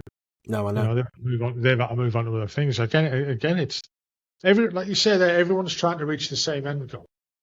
whether it be diamond therapy, whether it be hyperbolic chambers, whether it be, that deals with other stuff as well, concussion trauma and stuff like that. Whether it be Freud's take on it, whether it be Jung's take on it, whether it be CBT, EMDR, or one of the plethora of thoughts and that are out there. Yeah. It's going to be not, like I said before, one cap doesn't fit everyone. Some people might have to go through various different ones to find their health. Yeah. But at the end, it's just from what how you described TIR this evening, where you're getting that trauma or that thought or that feeling, that heartache, let's say, and then going to a level where, all right, I want to see that. Yeah, that's what we all want to achieve. And some people might just say, well, that time just does that. Does it though? Well, I think it does, not for everybody. Yeah, exactly. That's a really good point, Frankie, mate. That really is a good point, because when people don't have, we know that, like following a critical incident, most people will recover over the coming days, weeks, and months anyway. Now, that doesn't necessarily mean that repression's occurred and it's become traumatic, but it's certainly been upsetting. And, we say time's a healer, but it ain't the time. It's the processing that's going off during that time. That's what's happening, and even in life, you see, say, for example, somebody who's grieving for an inordinate period of time, and they've even slapped a disorder on that now, grief disorder, or is it prolonged grief disorder? Everything's got to be a fucking disorder, and they're not. They're just natural reactions to abnormal things. But if somebody is grieving past a point where their life is suffering, their causation is suffering, they're not able to function well, then clearly something hasn't yet been integrated. They haven't reached that end point that's allowing them to move on. I remember my last dog, Jazz, I had to take him to be put to sleep about 3 years ago. 6 months. Some people that could have been longer, until I finally was able to, and that wasn't about having him put to sleep. It was about what I did with his ashes afterwards. I'll let you into a secret, and every fucker else who's listening. Go on. So when I ended up in therapy, it wasn't PTSD. There was a little bit of that, but that wasn't affecting me that much. Mm-hmm. It was separation anxiety disorder. So fucking what?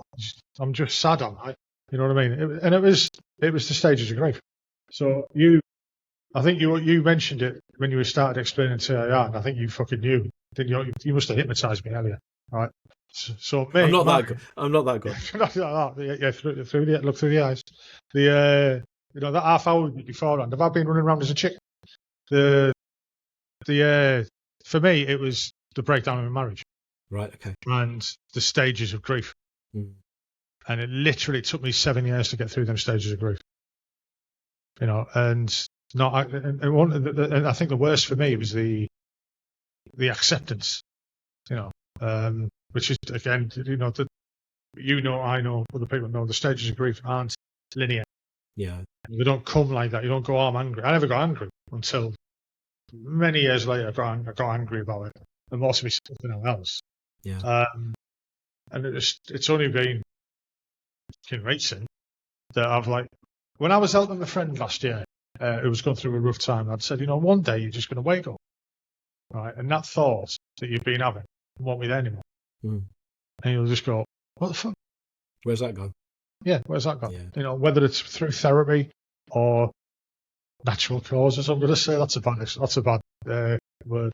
Through just, like time, through just, is the same end goal that we're all trying to get and we're all trying to reach to. Mm. So for me, again, it was the stages of grief that I wasn't allowing it to finish. I was kind of holding on to it, and I was punishing myself. Probably, am I fucking psychoanalyzing myself? Whether it was me trying to punish myself for, I don't know, fucking things I could have done better or whatever. Mm-hmm. or I should have reacted in that situation or this situation, or should I have listened more? Should I have spoke more? Blaming myself all the time, and I have a deep tendency to do that with everything. If there's an issue, it's my fault, right? 9 times out of 10 it isn't. It's just easier for me to go, yeah, it's my fault. Maybe it's not giving you attention. I don't know. I don't know. That makes me sound like a right weirdo. No, it doesn't, mate. It makes you sound human. But it's recent that I've kind of woke up and went, the fuck? Oh, right, okay. Everyone's great at giving advice, but you never fucking listen to your own. Do you? You know what I mean? Yeah, I think that's part of the human condition as well. And can I share something? Is that all right? Yeah, I told you. I've overshared, so you. It's yeah. Well, I'm sure your listeners will get something from it. But I told you about my grandmother dying, and how it literally wrecked my life. At the time, I got no idea that that's what it was because I wasn't consciously aware of it. But my end point to that literally came last year, at 52 years old, when I was in session, and I was having a session, and I've been through all sorts of shit with this thing. I've gone through the moment of her death because I was there at the time, the look, everything. And the one thing, and it fucking, honestly, it's insane. I had this thought in session. Hang on a minute. She'd be 111 now. And there's fucking no way on earth she would still be alive. So why am I grieving at this point? And that was the little bit of information that came to me that helped me to put that to bed. Do you know what I mean? And it's absolutely nuts, but that's the nature of the mind, isn't it? I'd not even thought about that. And I'm 52, and it's, she died in 81, and it was 2026, 2025. And I've only just thought of that, and now suddenly it's changed. Yeah. I suppose it's that little bit of logic. Sorry? That little bit of logic. Yeah, just information that I'm kicking myself. I'm going, why have you been so fucked up over this all these years? And then you just have this thought, she's been 111 by now. And suddenly it goes away. But what can you do? That's just the nature of it. Yeah. Right, we've been on nearly 2 hours, really. Have we? Wow. So what's your plans for the future then? I mean, I know you're starting your own podcast or YouTube channel. Yeah, excuse me. Yeah, so I run a little social enterprise called Responder Resilience. So we do work for, responder agencies when they've had, critical incidents and some, bigger incidents and things. And then we have private clients as well. So that's ongoing, and we just tick over. We're not massively. I mean, we're non-profit, so it's not a huge outfit. But I'm lucky that I've got a number of colleagues that can. That will come and help when we get an incident come in, and we'll go and deal with that and stuff, and so that ticks along, and that's quite nice. And I'm a board member of an organisation called Applied Metapsychology International, which oversees the delivery and training of traumatic incident reduction. So I'm generally busy with that as well. But I've podcast. I've just started to do a little thing on TikTok. It's taken me a while to get there, mate. I'm a bit like, oh God, don't put my ugly mug on TikTok, and there's the Sutton accent and all that, and it's like it's taken me a while to get there, but I'm at the point you can say I've got the gear, and I'll be looking. Just do it. Yeah, I'm going to have to. I think I don't know. It's how I explained. When we started talking before, and how I started the podcast. Just click. Don't fucking worry about it later. Yeah. The thing is, you'll find, there's assholes out there. Just ignore them. Yeah. Or you bait them, and that gets you more views. I don't know. Is that a tactic? Is it right? Oh, definitely, definitely. I've only done it once or twice, but exactly. But it's what, and again, it's like I said. When we were discussing before this, I don't do this for fame. Mm. them two people who I mentioned before, you know, when we were talking, the last 2.5 years was worth it just for them to, you know, want to see that and neither want to go and do what he did. Yeah. You know, that's worth it. You know, if I've, you know, I don't want to sound like fucking pious, but if I've helped somebody stay here, that's it. Mate, I'm happy. You don't sound pious. You don't sound pious. Trust me, you don't. You sound like a man. You sound like a man who cares about other people. You don't know me. Well, yeah, all right, fair enough. Whatever. Drop short. It's all that. It's all that. Yeah, fuck off. Yeah, no, but no, get on TikTok and enjoy it. You know, I'm going to, mate. I've decided I'm going to do it, and I've started doing little bits of things. You know, I find myself talking in my car for some reason about different aspects of metapsychology and that sort of stuff. And that's interesting. I like that. I've got I'm writing a book as well, which has taken a long time, but there's a lot to it. Cycles of trauma. I'm hoping to get that out by hopefully autumn next year. That's one. Touch wood. I thought you were going to say 2030. God, I'll probably be dead by then. But yeah, so that's ongoing, and I'm still in the fire service. You're a busy guy. I am a busy guy. I am, yeah. But I like being busy. I don't know what else I'd do, to be perfectly honest, mate. I'm always thinking. You know, when you were talking about the OCD thing earlier, and I've got a little wry smile going off in the back of my mind, thinking, yeah, I know what you'll do because I do the same. So you can, you know, if you focus on something, it stops you it prevents you from thinking about something else. Or on the other end of the spectrum, and this is an interesting thing that Dr. Bodhi suggested, that on the other end of what he said was a bit of a continuum. If you look at ADHD as the scattering of attention, and OCD as the hyper-focus of attention, both could be successful strategies for keeping your attention away from something painful. And I see that on both sides. I get exactly that. You know, I mean, I was talking to a lass the other week. I wasn't on a podcast. I was showing a radio channel. I said, you know, and I jokingly said, you know, I was doing 14 hours a day on this. You know, it's probably ADHD. And she went, I don't believe it. You know, she's a therapist as well. And she was like, I don't believe in ADHD. I think it's just people who are focused on something.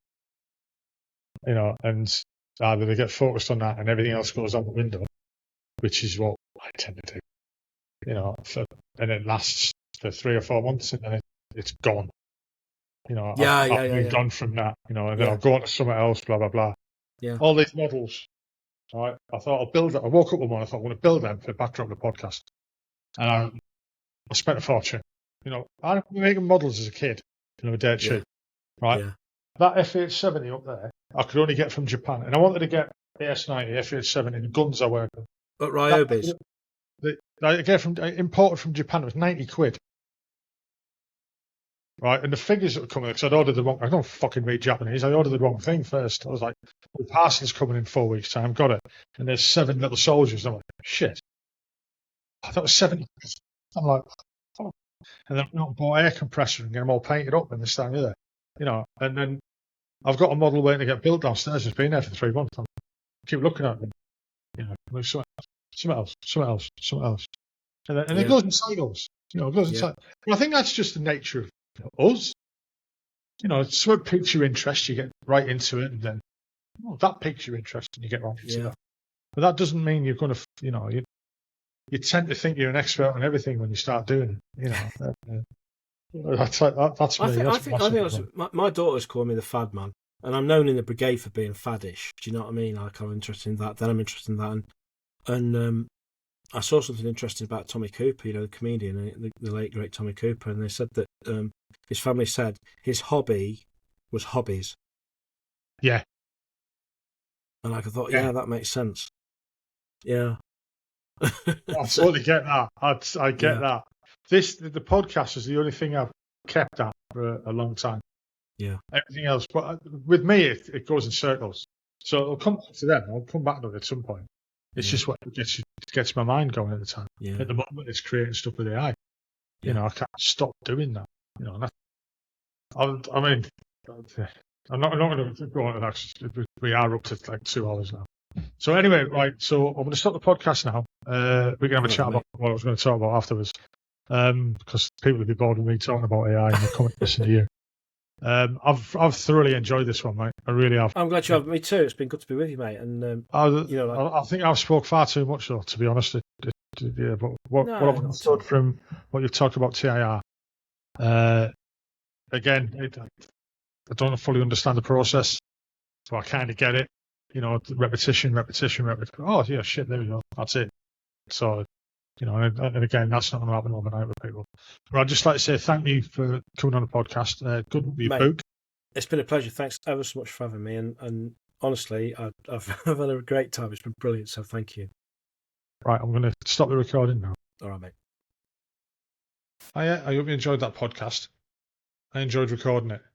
If you could just hit the like button, and also if you could subscribe and hit the notification bell, that'd be great, because it'll help the channel grow. The more people will see it, the bigger it'll get, and the more guests I can get on, and the more people I can talk to. Well, I hope you enjoyed it, like I said. Look forward to the next one. Hopefully we'll be out next week as normal. Bye-bye now.